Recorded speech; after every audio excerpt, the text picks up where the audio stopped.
Masechta Bava basra daf Kuf Chav Gimel Amud Aleph. We're starting from Kuf Chav Beis Amud Beis.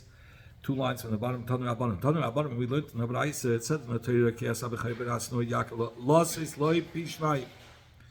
So when it says he gets double Pishnayim Ke'achot, does it mean double of one of the brothers? L'mashal, if there are 5 brothers, you divide up the 5 chalakim into 6 chalakim, so the B'Chayei gets a second chelek. Atoyim Pishnayim Keneged Echot, which means double of one of the brothers. Or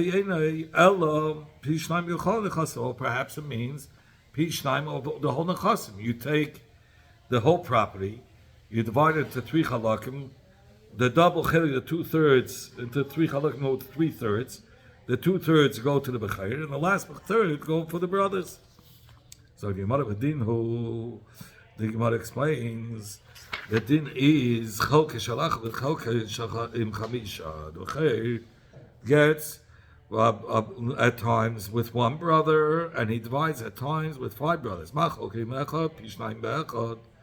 Just like when he divides with 1 of the brothers, he takes chelik double of only 1 brother. So too, when he divides with the 5 brothers, he takes only a double of 1 of the brothers, meaning that he divides the property into 6 chalakim, and the B'Chayei gets 2 chalakim, and the rest of the brothers get the other chalakim. Or we could be mefarish the other way. The B'Chayei at times divides with 1 brother, and at times with 5 brothers, meaning just like when he divides with 1 of the brothers, he takes 2/3 and his brother gets 1/3. Perhaps the same thing works with the rest when he has 5 brothers. They first divide into 3/3, and the B'Chayei takes 2/3, and the last third is divided by the 5 brothers. Talmud Leibin comes to pasuk and teaches us the extra pasuk of the Torah is coming to be Mabeh Yerusha over the brothers, and we don't learn like the last lashon that we take the property and divide it to 3/3, and B'Chayei takes 2/3, and the rest of the brothers take 1/3. Rather, we learn it and divide it like the first lashon that we take 5 chalakim and we divide it into 6, and the B'Chayei only takes double of double, meaning it's double of 1 brother, and not of all. And we're not taking away a chelik from all the brothers. The B'Chayei comes to teach us that the extra pasuk that most of the Yerusha should go for the rest of the banim, for the rest of the sons. That's how we learn out from that we don't divide it into 3/3, rather we divide it into 6 halakim, and the B'Chayei takes a double chelik, meaning the 5th and the 6th chelik, and the other 4 brothers get the other 4 halakim. Most of the Yerusha goes to the brothers. Another pasuk. This is the pasuk where we learn out from B'Chayei. We have another pasuk that tells us that it's divided this way. It says, children of Reuben the B'Chayei Yisrael, he is the B'Chayei. And but for Reuben changing the bed of his father, the firstborn went, the first double chalakim, the double chelik went to the Bnei Yosef, to the children of Yosef, and not that Reuben Chas Hashem lost the name. The Shem of B'Chayei stayed with Reuben, but the children of Yosef got a double chelik, like it says that Ephraim and Manasseh will be Reuben and Shimon. The Ephraim and Manasseh will have a chalakim like Reuben and Shimon.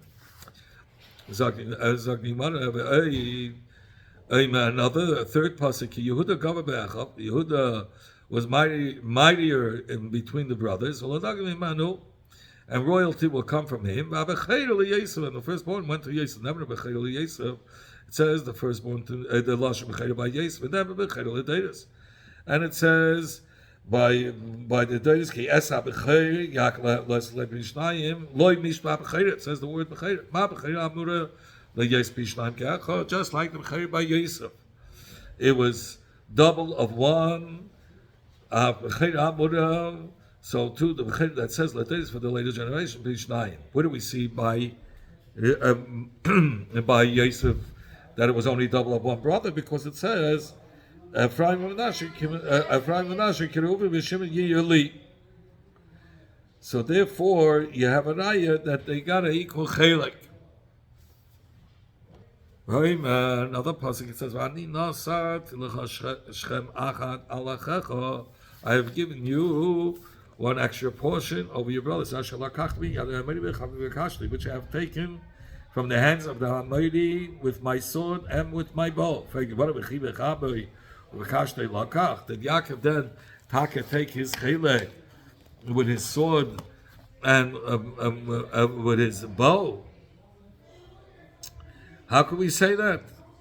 Zog the Gemara.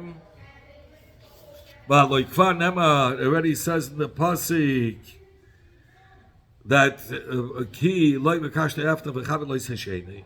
Not in my bow do I have trust, or my sword loy sesheni did not do any help for me.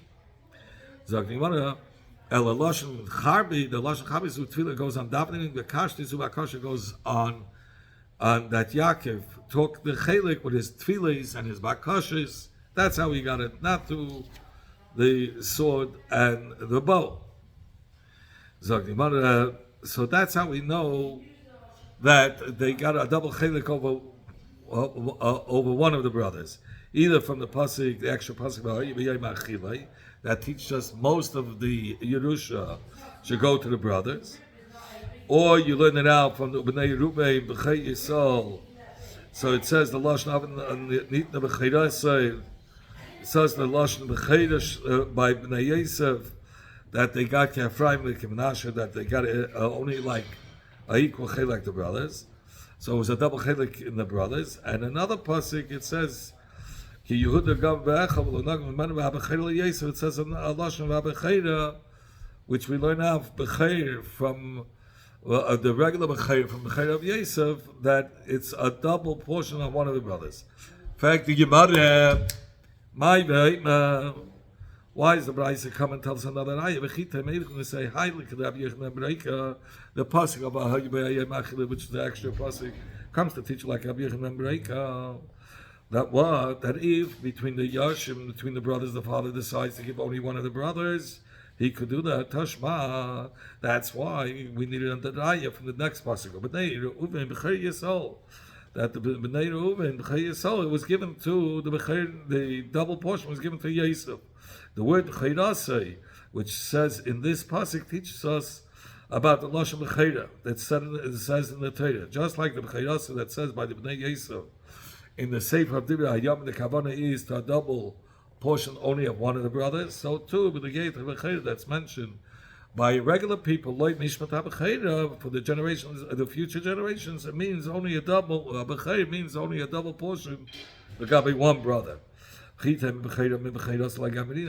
want to say we don't learn out the b'cheira that says by Pasha b'cheira from the word of b'cheira say that said in Divrei Hayamim. Tashma, come in here, open your ayah from the pasuk that says b'cheira liyosef, the third pasuk.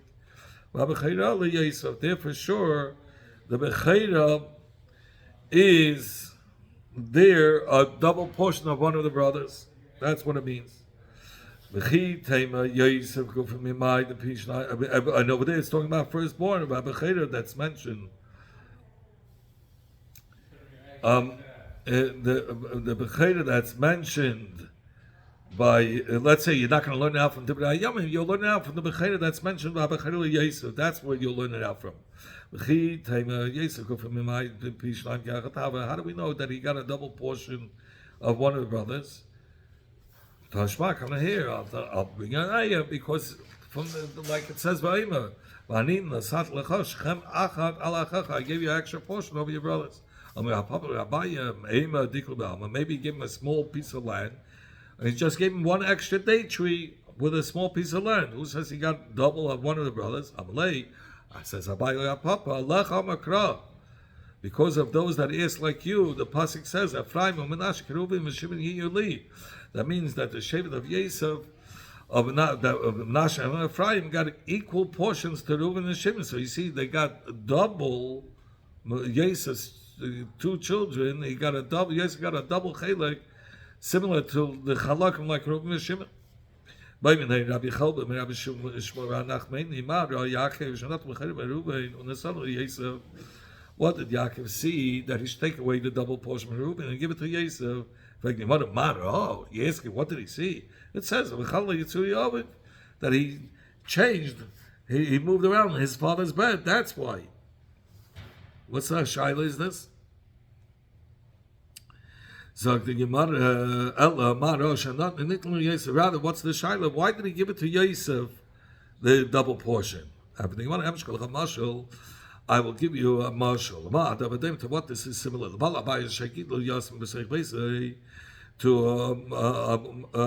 balabas raised an orphan in his home. In the course of time, this Yosef became wealthy. And he said to himself, let me now give some benefit to the person who raised me from my property. So too, Yosef cared for all his father's material needs when he came to Mitzrayim. So when Yaakov had the opportunity to give him back, so he gave him the schar of a double portion. Amalei, we love the chata Reuven. If Reuben had not sinned, would Yaakov not have given Yosef any benefit of any sort? Surely he would have. Rather, Rabbi Yonasan, your teacher said this way. Said the Pirish about this, like they gave the Pirish of why he got a double chelik this way. Really, the Bechayr should have came from Rachel's children. You see, like it's written. Eila tells Yaakov Yosef. These are the children of Yaakov Yosef. But this didn't come because Leah came first. Leah, the sister, came before Rachel for the Chereshav through her davening that she davened. And they used to have Rachmanas on her. However, as a result of the great sneers that was by Rachel, Hechzira HaKadosh Baruch Hu La. The Eibishter returned the double portion to her, the Becherish after her. Zog the Gemara, Mai Katmasa Leah Berachmim.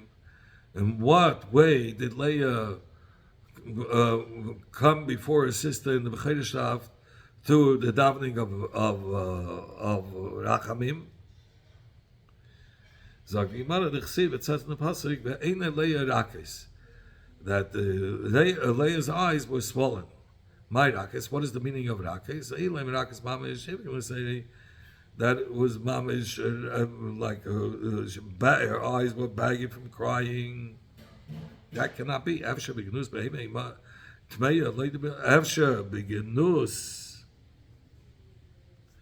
Behema Tmeya Late Akos Simon Behema Atelu Behema Asher had none of Torah. Is it possible to Afsha? You have to say like Afsha. Is it possible to say this? Oh, if Beginus Behema Tmeya Late Akos, if when it comes to speaking bad about a Behema, the Torah doesn't say anything bad. They see like it says in the pasuk. Mina Behema Torah, Mina Behema Asher had none of Torah. It doesn't say Behema Tmeya. So Beginus Sadik Akos. So then would the Torah then speak bad about righteous people? Rather,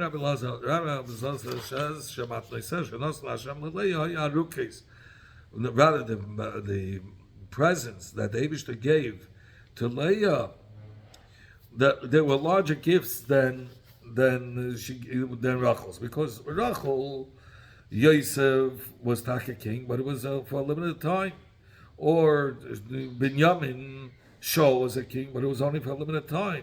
Mashenkin Yehuda was a more everlasting. Leah had children that her matanis lasted for a much longer time, for forever. Rav says that really it means that she literally, her eyes were sore from crying. It's not, it wasn't a degrading or shortcoming of hers. Only rather it was a shvach, a praise of her. Her tears were a sign of her righteousness. For she would overhear people at the crossing of the road saying, two sons, two daughters there are to love him. La Gadol, to the older daughter Leah, she would marry the older son Esau. Uktana, and to the younger daughter La Kot will go to Yaakov. And she would sit on the fork of the road and ask, Gadol, my myself, this Gadol, what's his actions? What kind of a person is it? So they answer her, Ish Rao, he's an evil man. Malastim B'riyas, he robs people. Kat Mamaisa. Then she would then ask the younger one, what does he do? He's like, you want to Ish Tam? So they told him, Ish Tam Yeshaelim. He's a wholesome person. And he learns in yeshiva. So Leah would cry profusely and daven that she shouldn't have to marry Esau. Until her eyelashes had fallen out. This is what it says in the pasuk. Hashem kisnu Leah, and Hashem saw that Leah was hated, so He opened her womb. What does it mean? Mamish, that she was hated. Sure, is it possible to say so? If when it comes to talking in a degrading way for a behemoth, the Torah doesn't say. It says only in the Torah. Tzaddikim de Bakar, will the Torah talk bad about Tzaddikim? Rather, the Hebishter saw that in Leah that she hates evil maisim from a person like Esau. She hated Esau's behavior. Because of that she was such a tzikanis that she wanted to marry Dafka Tzaddik. So therefore, the Eibush opened up her womb. What was the unusual modesty that Rachel had? The Chesed says in the pasuk, Yaakov told over to Rachel that the Chesed said that she is her father's brother. There's Yaakov was the brother of her father. He was the son of the father's sister. So he was the son of Rivka. So Ella Kachaya, my son, the story goes like this. Amala Yaakov said, Menas Vasli, marry me. Amalei Rachel said, yeah, sure, my father's a rabbi. He's a tricky guy. He won't be able to marry me. So, because he's going to trick you for sure. Amallah, my Ramo, say, with what could he trick me? Amalei, she said, I have a sister that's older than me. He won't let you marry me before her. Amallah Yaakov said, Achiv ani beramos. I could also be trickery just like him. So she says, Amalei. So she said, Rachel said back to Yaakov,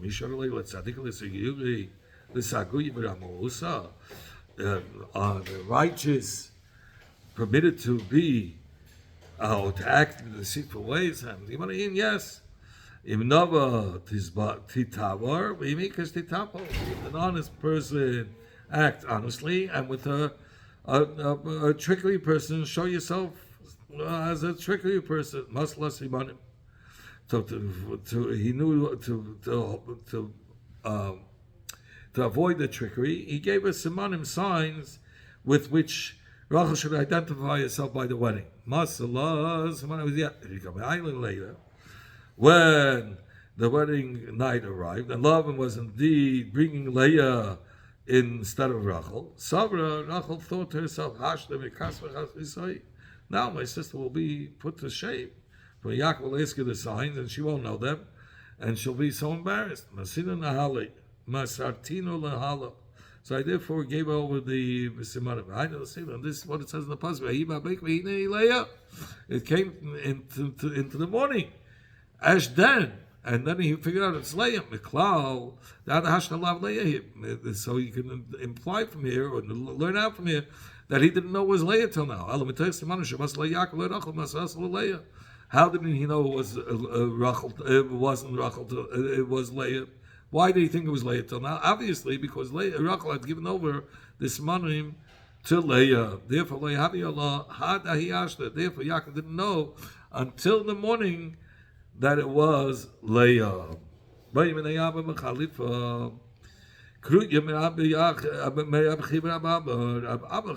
the city called Kiruya. In total, you'll find that Torah giving the number of Yaakov's descendants who went with him to Mitzrayim. However, if you count them individually, you find that it was only 69. Amalei, so Reb Chia said back, Reb Chia said to Hisa Imdina, that it was a twin sister that was with Dina. The Chsiv, like it's in the pasuk, Eis Dina B'Toi. And these are the sons of Leah. These were Eis. In addition, there was a twin sister to Dina. Yeah, Elamiyat, he's saying Eis means that there was a twin. In Binyamin. If so, say there was a twin together with Binyamin as well. Like it says in the pasuk, ve'eis Binyamin achad bani imai. It says the lashon es. So say the es means that there was a twin.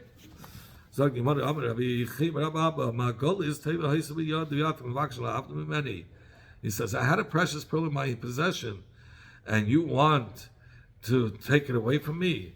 Meaning the true Piddish was so tired, my eyes like a pearl, and I didn't want to reveal it. But now you're forcing me. And the other Piddish was just to say it, to sharpen his mind that it couldn't be that Piddish. So said Rabbi Chanina, this missing nefesh that you only saw 69 is the 70th was Yechevet. She was already in the mother's womb on the way down to Mitzrayim. But she was born Bein HaChemes, in between the walls of Mitzrayim. So of the city that where they entered Mitzrayim. She never, like it says in the pasuk, Mitzrayim. This name of Amram's wife was Yechevet's daughter of Levi, who was born to Levi in Mitzrayim. The birth was Mitzrayim, but the pregnancy didn't take place in Mitzrayim. But even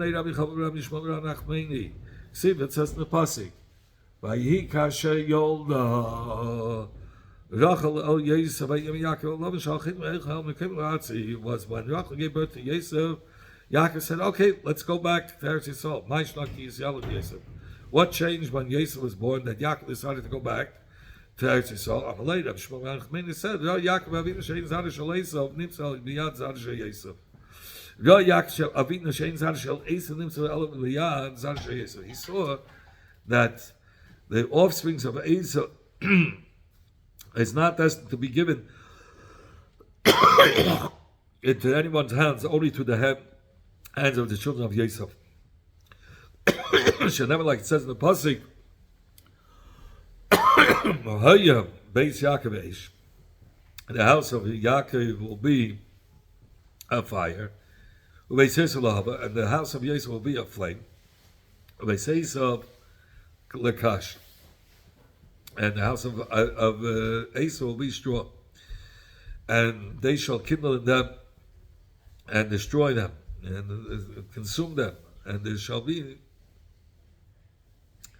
no remaining people of the house of Esau. And it says, Ki Hashem did before Hashem has spoken. Esau, on these tenets. From the passage that describes in the Kama of David, after the Amalekim conquered Ziklag, and they took the wives of David into captivity. Vayakim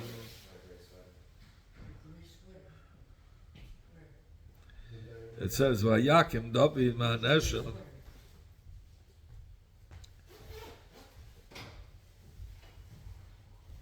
It says, "Vayakim David ma'anesha ad arev lemacharasam," and David had hit the Amalekim from the twilight until the evening of the next day. So we see that David, which was from Yehuda, not from Yosef, was successful against the Amalekim. And so, and Amalekim who derived from Esau. So Zakasha, you said that only Zera Yosef, Amalei, Shmuel, will consume the children of Esau. Here we see that it was the Yehuda. It was from the Zera Yehuda. Amalei, Shmuel Menachmeni said that Navi Loya Kriyoyach Ksuvei. Whoever taught you the Nevi'im did not teach you also the Ksuvim. For there's a pasuk there states expressly that David was joined in the battle with the children of Menashe, the son of Esau. The Chsiv, like it says, and Menashe, Edom, v'yizach vad, v'yediel, v'yichol, v'yizavad, v'eliv, v'tzalte, Rashi, Alof, Masher, Menashe. So you see that in the schus from the Shevet Menashe joining with Yosef, they won over David. David won over Amalek because he had the Bnei Menashe join him. Basra Yosef is from a different place. It says, Mehem, Mim Bnei Shimon, Hokla Hasei, Anosh Chamesh Meyois. It says from them that the sons of Shimon, it says, Mehem Bnei Shimon, from the two were 500 men that went to the Har Seir, plotting the area of Rafaya, Uzziel, Bnei Ish, Bnei Sham. Vayakar Sheidas HaPleit LaMalek. And they beat the leftover of the Amalekim who had escaped.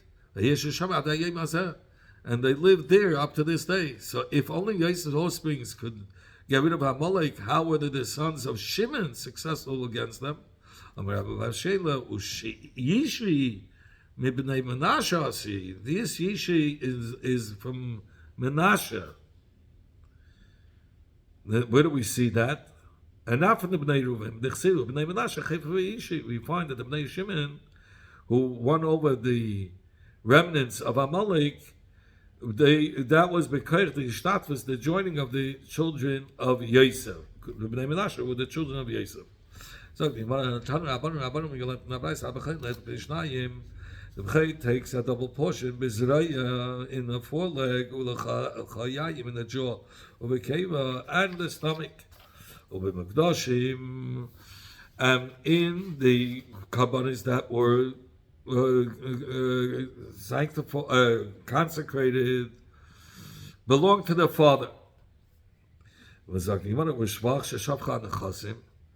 And in the benefit that accrued to the property belonging to the estate of the father after the death of the father, but since they came with Derech Mamela, that also goes to the Bechayr. Give me a case. It says the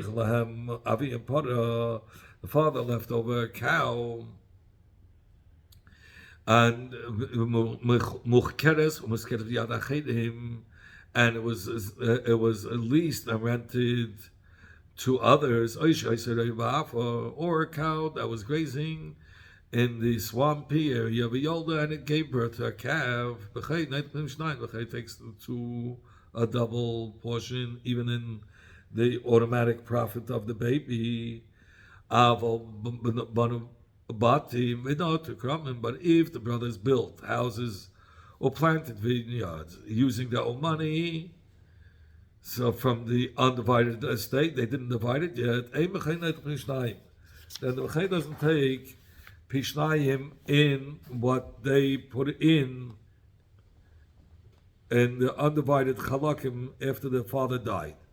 In fact, you want to hide this for like Velachayim and the Jew Akiva on the stomach, that the Braisa tells us that the Ben Koyin takes Pishnayim. How is it talking about? If the Braisa is talking about that the money came already to the father, meaning that the person shechted behema and gave the matanis already to the father in his lifetime. Pshita, that's a normal case of how B'chei gets a double portion. And if it's talking about the Loyasla, they have that the father didn't yet get his matanis yet, meaning the father didn't get the matanis from the shachting of the animal.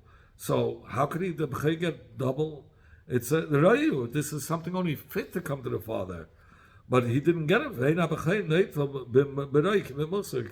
know that a B'chei cannot get a double portion in a prospective asset that the father didn't get yet, only in those that he actually had in his hands at the time of Misa. That's the only part that the B'chei could get a double portion.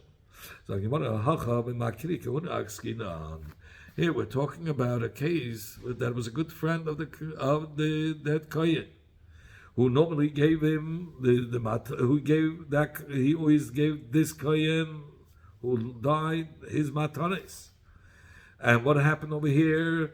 It's talking about they shach the animal in the lifetime of the father. So we conclude that he for sure had a mind to be makneh to the father immediately after the shechita, even before he entered his hand. We're going to say it's as if he had it, and he's considered as a mulsik. And the Tanis come to teach us the father was takasechin these matanis, even though they didn't yet separate the matanis until after the death of the father. We still consider as mulsakim, as the father was a mulsik. Matanis that it wasn't yet separated. It's as if it was separated. If it was makiri kuna, if those it was friends of his that normally gave the matanis to him. So even though it wasn't given to him in actuality, it was before he separated. It's considered it was separated. We learned in the Baraita B'chei takes the two portions, b'mukdashim, in the consecrated of karbanes that belong to the father. And okay, Zak the Yimad, Bekachim Kal. So also, what's the kasha? So if it's talking about Bekachim, Lav the Deyu, Nino. It doesn't belong to the father, it belongs to Gavaya. So how do I say that will be found by him? And how could the B'chei take Pishnayim? It's not his. And the Gemara of the Kachim Kalim, it's talking about a case of Kachim Kalim. For instance, the father was Makmish for a Kapn Shlamim, but I'll leave it to Rabbi Yossi Aglili, and it follows the Shita of Rabbi Yossi Aglili, the Alma Mam and Bailim, that this is considered as Mam and Bailim when the behemoth is still alive. So the case is that by Kachim, of course, if it was a behemoth of Kachim, like Eilis, Chatayis, Hashameis, everybody agrees that belongs to Mam and Gavaya. But Kachim Kalim, like a Shlamim, a Behemoth, these are Kachim Kalim. And Rabbi Yossi Aglili holds that considered as Mam and Bailim, B'chaya Behemoth, and you can be Mekadosh a woman with this. So this was before. If it was before the shechita, the children divide half. The Tanya that we learned in the Baraita, it says in the Torah B'Nagesh was apikadin that the Torah says nefesh kisachto mal v'Hashem, that a person who will sin and who will lie to his friend about apikadin, or about using it or stealing it, and he swore falsely. So it says, he has to return the exila that he stole, and he has to add a fifth, and he has to bring a cup masham el tom minatzay. The pasuk comes to teach us that if a person came to be teveya, that he should return the chayfetz, that's his. A person came to the one who was holding the kadin, and this guy lied, and he says he doesn't have it. And he sworn it, and then he was made. Then he has to pay keren with a chaymesh, and he has to bring a kam masham. That's called shvus hapikadim. So shehein shehein mam bailim. They are considered as mam and bailim, meaning that he died before he could bring the carbon. So to Rabbi Yossi Aglili, according to Rabbi Yossi Aglili, kachim galim has a din like Mam and Abayl. that it was Magdashit, and therefore if the bottom died and he left a behemoth's kachim kalim, the Bechayr gets Pishnayim of that kachim kalim. So if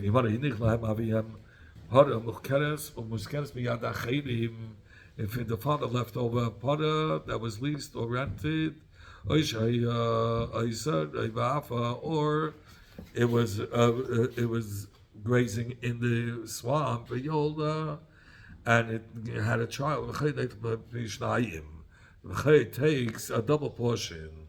In fact, now if even regarding the benefit accruing from the animal that is leased or rented to others, the lab is just the maradid hukaima, which is not even in the balabas. The shus amar the shakil. You said that he takes the first one takes a double portion. The bechayr takes a double portion in that. Some animal that's grazing in the swampy areas or in the marshes, for sure the bechayr gets a double portion.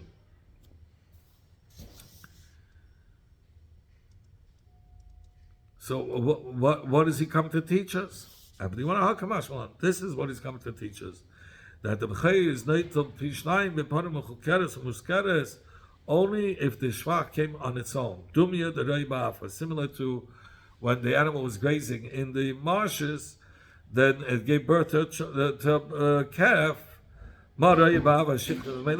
Just like by the animal that was grazing in the swamp, it was an automatic shvach, like a chasibah mezayna, and he wasn't missing, meaning the brothers didn't lose any money in order to feed the potter. Rather, it was feeding itself. Only so too. When do we say that the leasing or the renting, when it's in another zishus, the bechayr gets a double portion? Only shivchalim v'meilakasi. Only if the shvach came from the ones that were leasing or renting. That the Yisraelim themselves weren't dishing out any money on there. But if the brothers had to pay for it, then the bechayr wouldn't take a double portion.